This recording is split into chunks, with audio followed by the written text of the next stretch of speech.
Was the emotion engine overhyped? I am running to be president of the United Chill States, out, and I Kamala. need you with me We're in busy. this fight. So I am We asking got you work to to do. pitch in to help me defeat Donald Trump. We have a lot of work to do, and just about 100 days.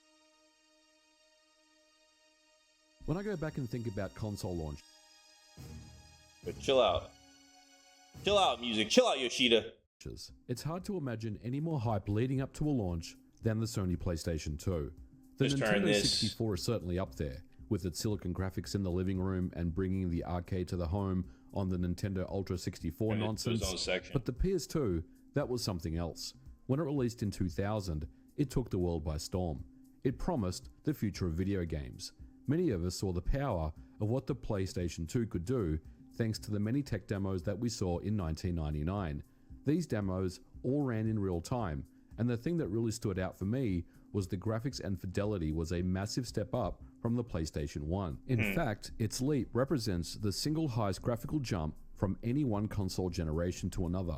The Come on. So, like, the PlayStation 2 emotion engine, like, I don't remember this necessarily being sold. I just remember the PlayStation 2. I was really young at the time. But, like, this engine, the PlayStation 2 itself, really represented something in a moment in time. Like, and I don't think we can recapture it anymore at this point. I think we're jaded. We have too much power. We got too much energy. There's too many ways to do things.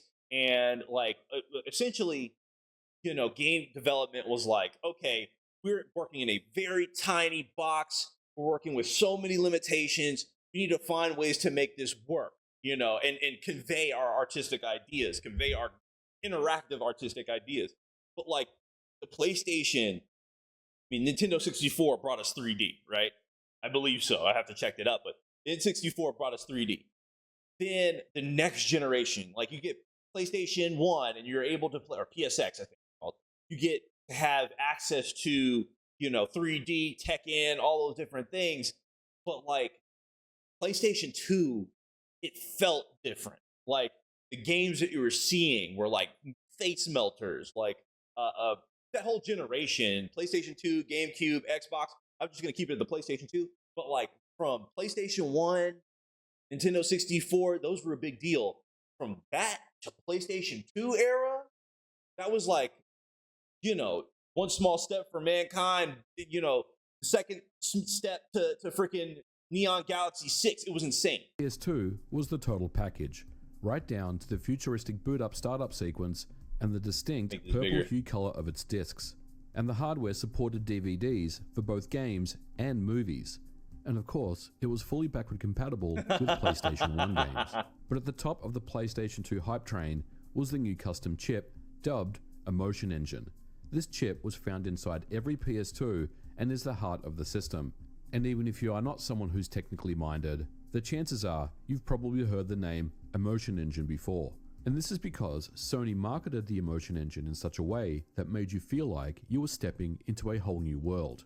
A true next generation of gaming hardware that went beyond traditional computing. And for developers, the Emotion Engine boasted the ability to accurately model all manner of physics and world systems. All of a sudden, things like procedural world generation, realistic facial features, water effects, hair simulations, soft shadows were all possible thanks to the brand new Emotion Engine chip. This technology was able to make games more realistic.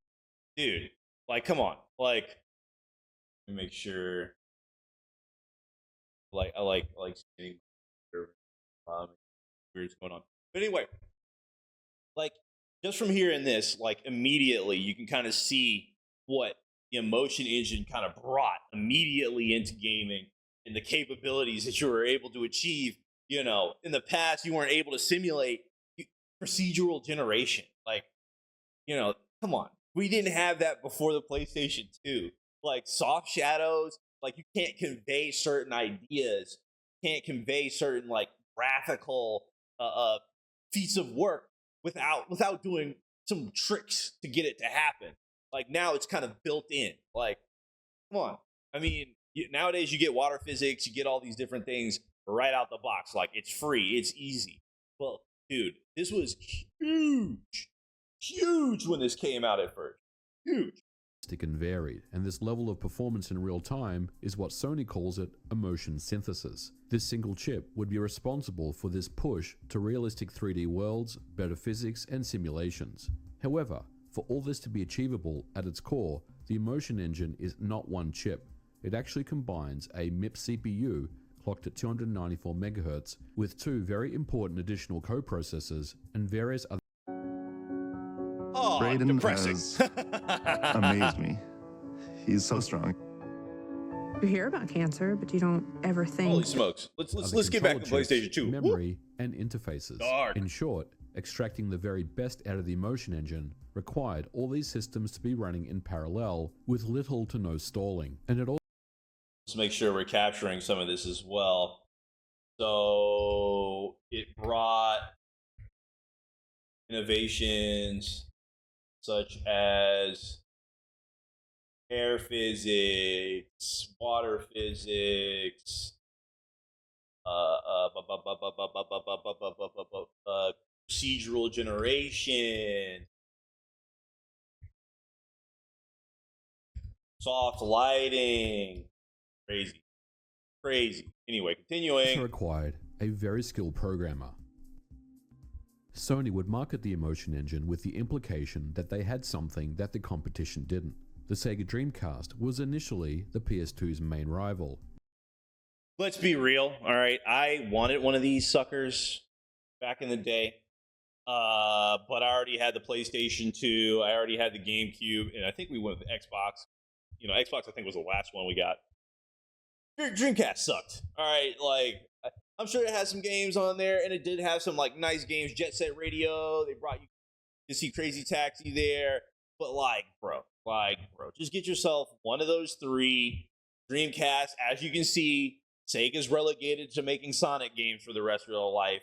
More power to them, but let's get real. They got spanked in this. They got spanked in this generation.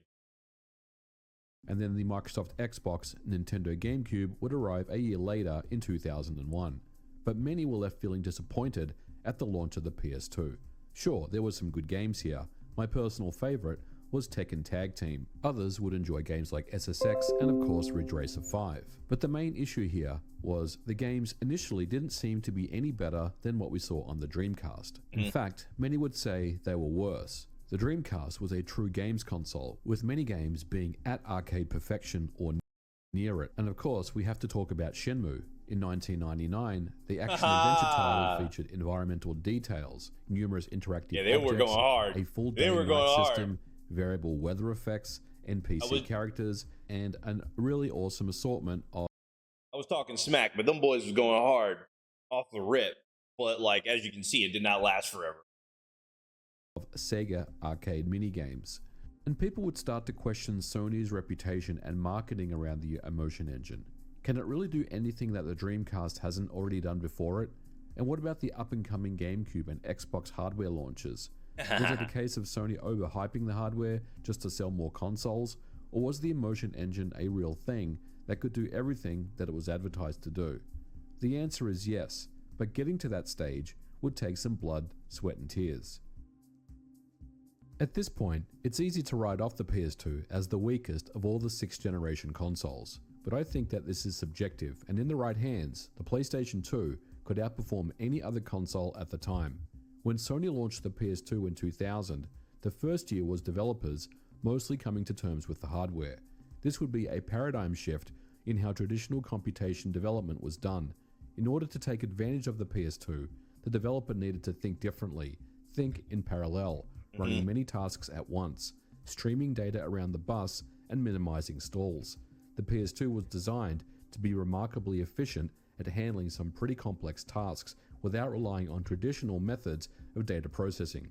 We said earlier that the emotion engine was a single chip on the surface, but inside it had additional co-processors, and these co-processors would be the key to untapping the massive performance that the PS2 could offer. While the main chip ran MIPS at its core, the secret weapon of the emotion engine were the two coprocessor vector units VU0 and VU1. These vector units, while similar, had different tasks. VU0, for example, would handle geometry transformations, matrix and vector-based calculations including setting up projections and multiplications. Due to its simmed parallel processing, it was a much better option than the traditional CPU. VU1 was designed to run independently and in parallel from the main CPU. Parallel it handles processing. 3D vertex processing and lighting, and by taking advantage of both vector units in this fashion with fast optimized code, it's possible for the vector units to generate up to 66 million polygons per second, and if you apply fog and lighting, this number is halved to about 36 million. But according to the Micro Design Report from 1999, this was still around 16 times faster than a Pentium 3 at 500 MHz. The main job of the Emotion Engine was to take all the graphics data needed to render a frame, known as display lists, and pass them to the GS, or the graphic synthesizer chip, which in turn handles the rendering. The GS chip has an insanely fast fill rate of about 1.2 gigapixels per second, and the vector units in turn represented an early look of what we would consider to be vertex shaders in modern times. But to keep these vector units fed, Like, dude, like MGS2 was mind blowing. I don't know what to tell you. Like, I don't know. I don't even know how to convey this to you. Like, what you're looking at is magic in real time.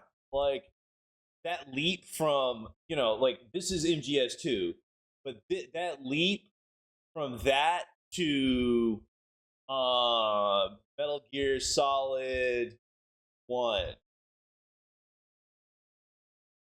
Like, dude, let's just take a look.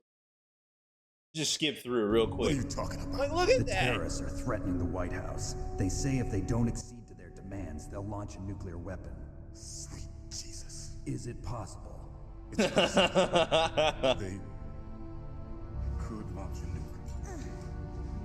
How do they plan to launch? I thought Like, look at this is what it looked like in the PlayStation 1.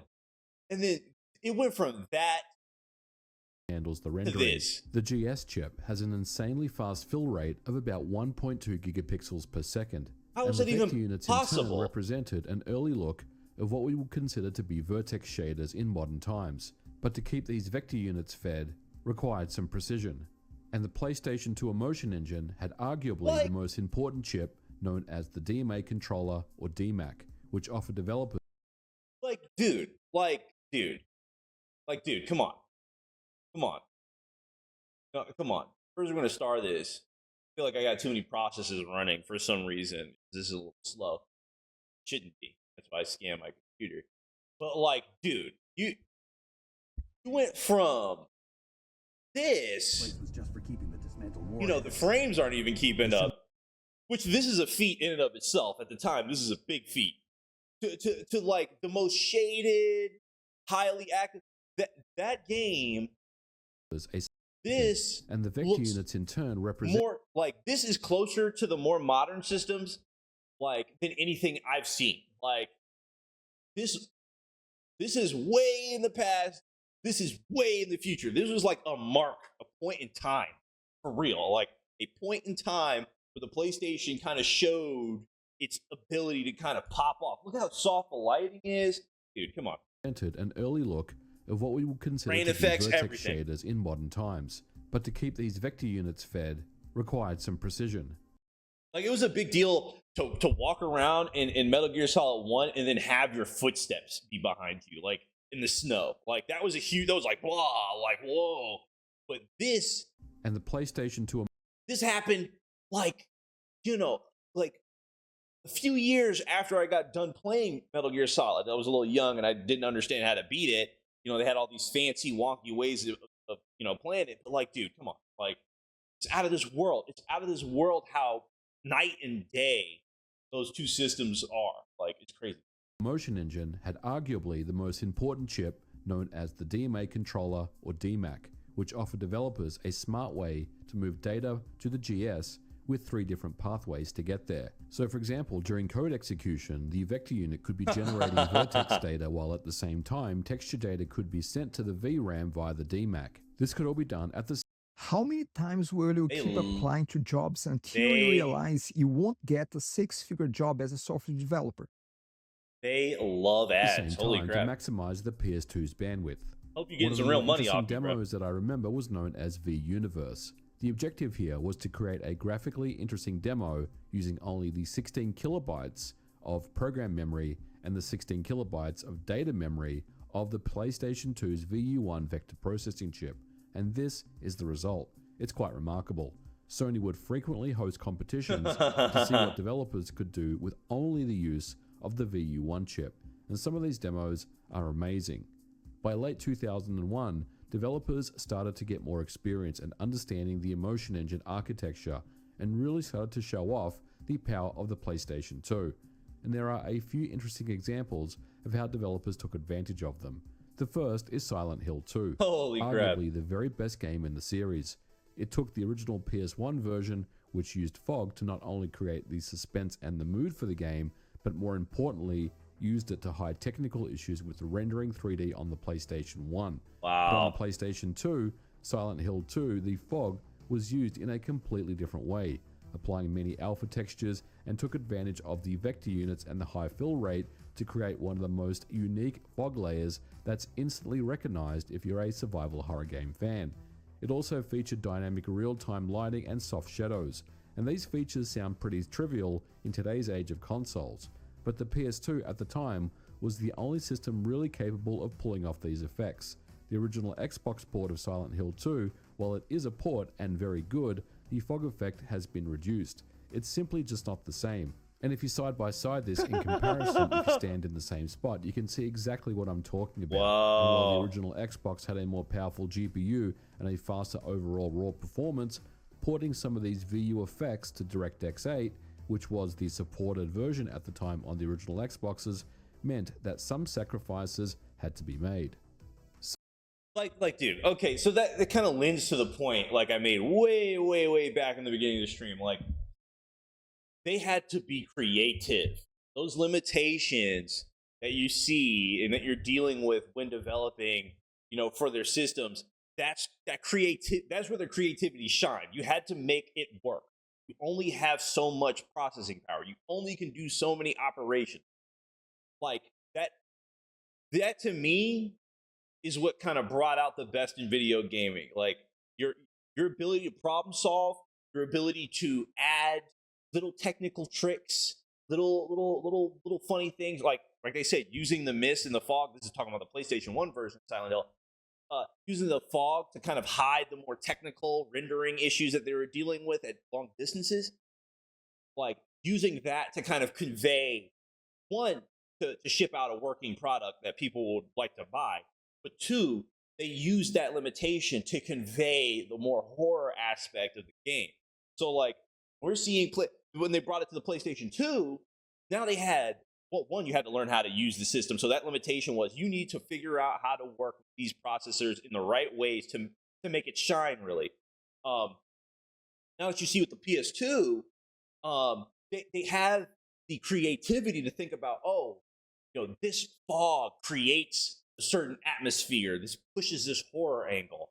But now they may not have these same technical issues. So it just boosts the creativity, as opposed to, like, kind of nowadays, it's all given to you. So if it's all given to you, you have insane amounts of power, you can render anything you want, really, if your system's hard enough. Like, everything is kind of variable, but if you have a decent GPU and, a little bit of technical know-how, not a little bit, a decent amount of technical know-how, you can pretty much produce anything. And that's kind of why I feel like everything's a little boring. Like, if I give someone, let's just say, like, think of it like, you have a coloring book and then you have another person who has an empty book. Like, I'm going to venture to guess the people who have constraints of the coloring book is going to have an easier time making a more coherent, more like a better looking piece of art, because they already have lines to work within and they have the abilities to kind of shade how they see fit inside of it. But like someone with just an open book, like, create whatever you want. You have full freedom. You create the hard lines, you create the structure, and you get to fill it yourself. Chances are, unless you're really skilled, you're not going to be able to pull that off at a high level of skill, like a high level of execution. So, that's kind of what my thinking is. Like, the limitations offered, it created the greatness, really. I think the limitations created that creative thought that kind of bolstered the titles to the next level. And you're seeing the beginning of all your franchise favorites from this generation onwards. Like, yeah, Mario exists and all that type of stuff. Mario 64 started early. Super Smash Brothers, Nintendo has their own little beast, their beast of their own. But like, you see your Silent Hills, Resident Evil took a new shine, like with the GameCube release of Resident Evil 4. Dynasty Warriors changed for the better. GTA changed for the better. Like, come on, get real. Like PlayStation 2, that generation, it marked the beginning of what modern gaming is now. Silent Hill 3 is a clear step up in visuals from its predecessor, and it absolutely shows. Textures have been improved significantly, and many believe that Silent Hill 3 is one of the best looking PlayStation 2 games on the hardware, and I'm not one to disagree. It's a technical masterpiece. Polygon counts were increased over the original, but what's striking about Silent Hill 3 is its improved texture resolution. Take for example this model of Douglas. It uses around 8700 polygons and detailed textures, and it looks absolutely fantastic. Not only this, many effects in the game were done years before programmable shaders were standard, and this was all thanks to the power of the Emotion Engine's vector units. Before programmable shaders. They're doing this before shaders, like programmable shaders. I can barely cut. I don't know what I'm reading when I'm looking at shaders. I need to do a lot more work with that. When I develop games, I'm trying to get it released so it stays in the 2D realm. And I'm trying to keep it like kind of decent. It might be boring, it might be very limited as an experience, but like as a single developer, I want to kind of create something that, is I can finish. Like I want to finish the projects and then see if I can build them into a more fun state as I go. But like doing this before you can program shaders, and I don't even touch shaders like that. Like, come on, dude. Like, this is out of control. Early implementation of bump mapping. As the light source hits the floor, you can see that the shadows accurately reflect off the ground tiles. As Heather moves around, what is actually happening here is that the ground geometry is drawn twice, with the second pass slightly offsetting the ground texture from the direction of the light source. Then a blending pass is done to subtract color from the frame buffer to pull off this very realistic effect. Because the PlayStation 2's graphics synthesizer has such an insane fill rate, developers took advantage of this, and the PlayStation 2 holds the record for the most number of games that target 60 frames per second. God of War 2 is another technical showcase of the PlayStation 2's Emotion God Engine. of War is It part released of late this. in the PlayStation 2's life cycle, and Santa Monica Studio were locked in on how to get the very best out of the hardware. Oh my Its goodness. silky smooth gameplay coupled with high resolution texture work with many enemies and particles on screen at once, running at a locked 60 frames per second was not a fluke. They got 60 frames? A lot of this, and this is kind of like what lends me to saying like games kind of suck now. They just don't have this.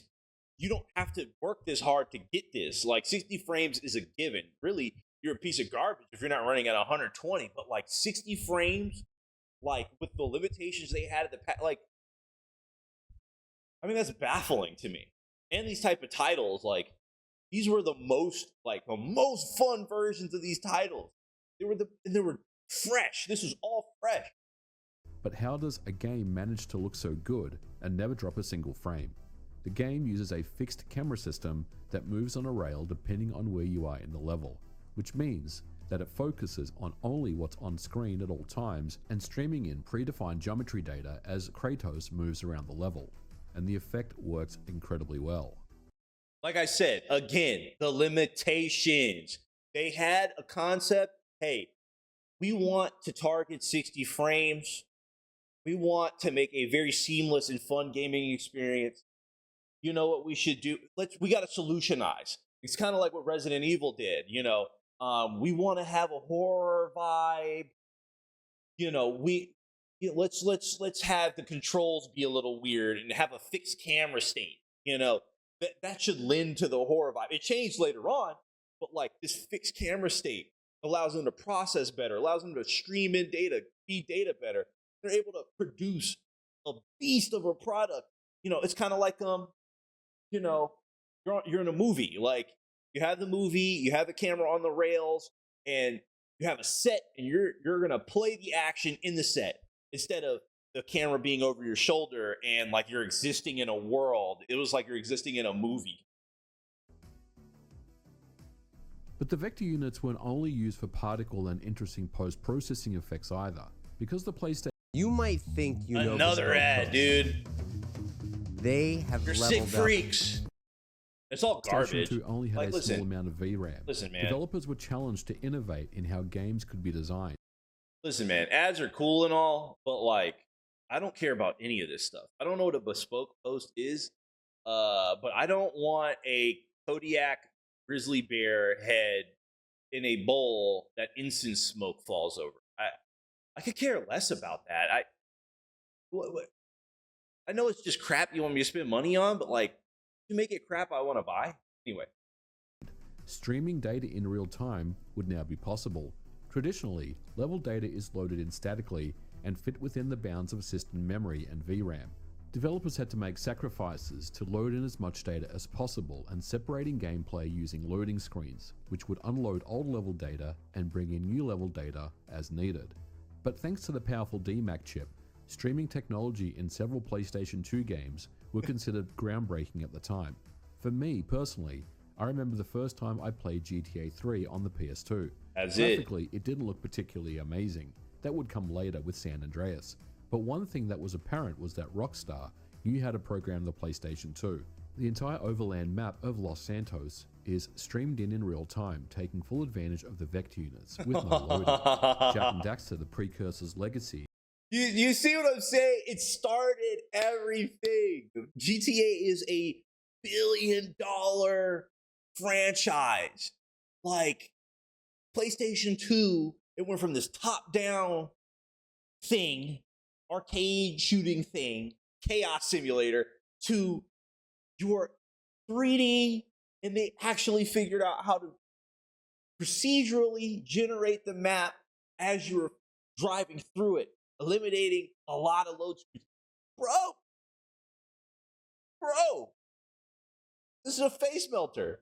Is a title that's often credited as the first, another amazing one game. of the very first games to have no loading screens. And this is entirely You true. didn't have load screens? If you play the game from start to finish, you'll never experience a single loading I didn't screen. know that. Once I played you've this unlocked the too. entire game, you can run from the very start at Sentinel Beach right until the final stage at the Citadel without a single loading screen in sight.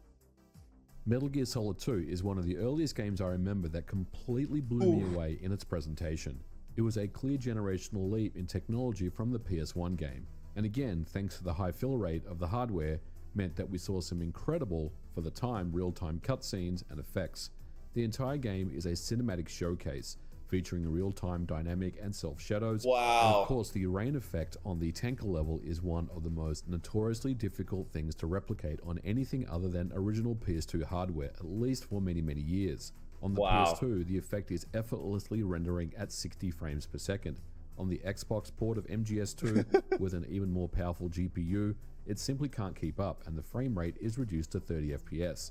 Metal Gear Solid 2 also features some impressive motion blur and depth of field, alpha-blended textures, reflections, and even a physics system, and the game was all about interactivity, and it eclipsed what any other game was capable of doing at the time. Dude, like, I'm telling you, like, MGS2 really, it was something like, these games that you're like seeing in this video, every single one of them are something special, and they're leaving out like a whole large library. Like I said, like, there's 2,700 games on PlayStation 5 right now, but none of them have this impact. Like, these felt like nukes, mini nukes every time. And like, just imagine being a kid and never seeing stuff like this before. And then all of a sudden, every new game that came out felt like a new, like just the new generation. Imagine someone inventing bread every few months, every few months. And then, like, all around those few months releases, they were dropping games, like, especially because you had the little Blockbuster card, you can rent games. You can rent games, and give them back and rent another and give them back. You're able to like try so many different games you're allowed to explore. And like, I feel like this kind of showcases it a bit. Like, this system was the beginning, the inception of a lot of not just like processing and techniques and all that, but like really high level execution of code. And like, dude, you know, it wouldn't be you would pick up random titles and you would be able to have insane fun. There's some garbage in it. There's some garbage in there. Like, there's some really terrible PlayStation. You know, I'll try to find a list of them, you know, at some point. Like the worst PlayStation games I've ever played. But like through those valley moments, you had games like this, like just genre defining, industry defining. Wow. You destroy the light. Look at him. Yeah, no light. Yeah, that was correct. One of the games that perhaps went beyond what was considered possible on the PlayStation 2 my goodness, undoubtedly is Shadow of the Colossus. The game brought some new rendering techniques to the PS2, including simulated high dynamic lighting, realistic fur simulation, smooth animations. The horse animation, for example, is very realistic and lifelike.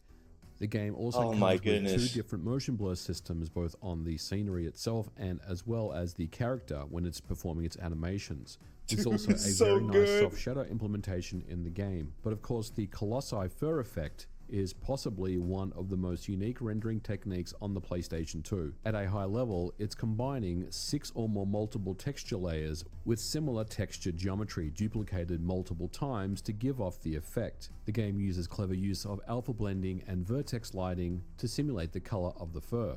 Now, if you want a deep dive on how the fur rendering was done in the game in more detail, I will leave a link to Lena Piquet's excellent technical background in the description below. So checking that out. Also features a very interesting level of detail implementation that would bring in new geometry as the world got closer to the player. And thanks to the high bandwidth and fill rate of the PlayStation 2, once again, the game features a streaming implementation with 0 pausing. It's possible to ride around the complete vast landscape of the entire world and never have a single load.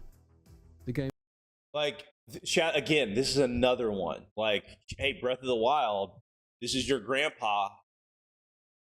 Legend of Zelda, when you took on that Breath of the Wild, Tears of the Kingdom, a lot of the systems were made by this. Like, dude, it's so insane. Like, all one generation. Like, you can't tell me. It was criticized for pushing the hardware perhaps too much and suffering in its performance, but the game to me never feels unplayable.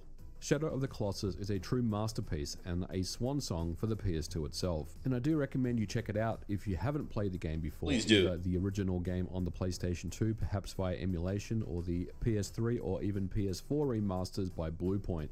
Of course, the charm and vision of the original game is lost on those remakes, but any version of Shadow of the Colossus that you try, you'll have an amazing experience, and I definitely recommend it. Such an amazing game.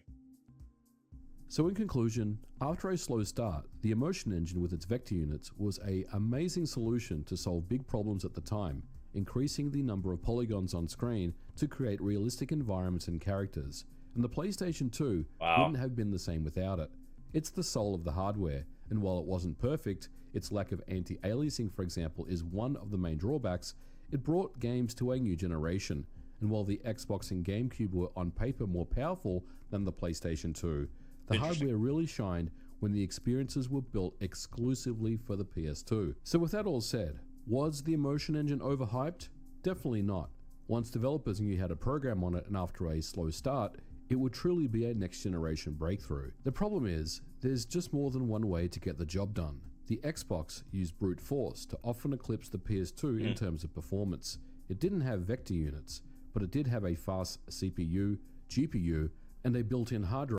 I am running to be president of the United States, and I need you with me in this fight. Get out of my way. So I am Get out of my way. You just changed the video on me? I didn't want that to happen. When I go back and think about console, that's why Kamala got annoyed. I think it's because I'm recording at the same time. It's causing like some stuff. But yeah, like basically, I didn't know that the PlayStation 2 was weaker than the GameCube. That's hilarious, by the way.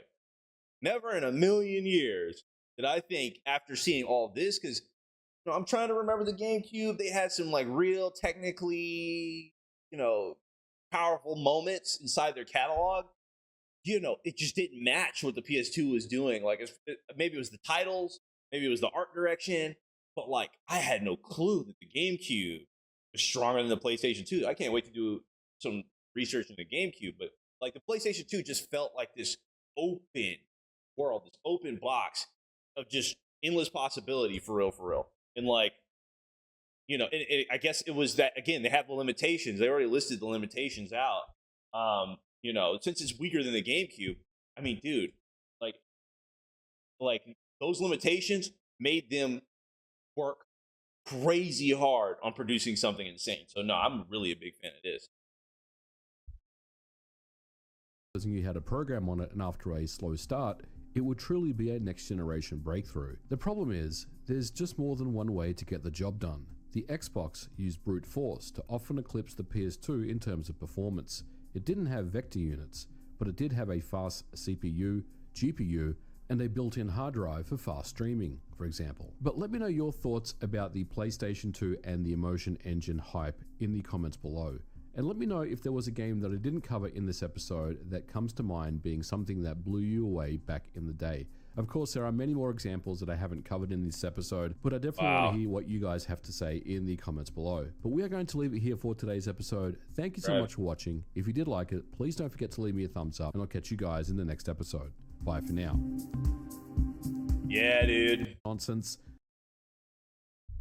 Yeah. So that's the Emotion Engine. And that was a dang darn long aside from me writing stuff down. It's totally fine. That was kind of the point of this exercise. The Emotion Engine, like what made the PlayStation 2 so special? When I get back, you can see the ad. Look at the ads, bro. Like, come on.